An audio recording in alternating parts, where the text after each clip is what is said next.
What is your problem with black women? That's the real question. Yo, bro, thank you for having this incredibly important conversation, and just thank you for standing on your box despite what some of these clowns are saying.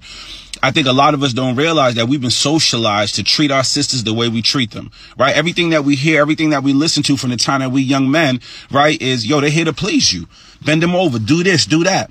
And so because our women are objectified, black women in particular, when they cease to please us, when they cease to exist as something that we can get something from, take something from, they become an itch, this, that, and they're easily discarded because we never regarded them as full human beings in the first place. And the saddest part about this is that this kind of behavior, this kind of mentality is rooted in slavery.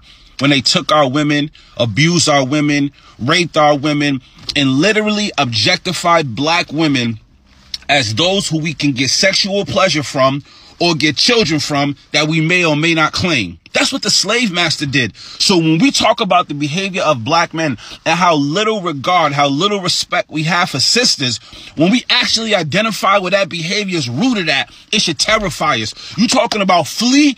We should flee from that, because all we replicating, all we duplicating over and over again is what the slave master did to our families and did to our women.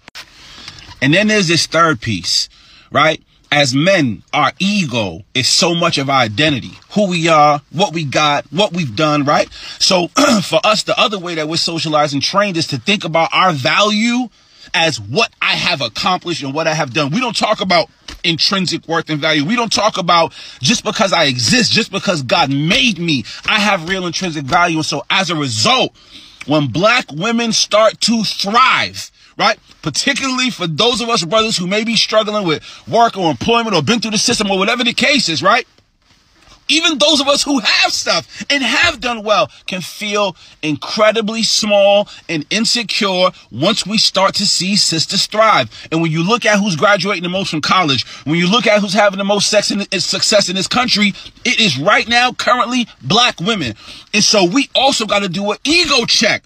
We're going to have to comb through all that insecurity and lay it to the side and realize that if they are winning, we are winning, because black women then held a position down that if we winning, if black men are winning, that all of us are winning. They done held us down through everything. And so again, bro, just want to say thank you for lifting us up. We got a real issue around socialization. And if we don't take time to unpack that, we're going to continue to be the dog that's following behind the master telling us what to do. Salute, homie.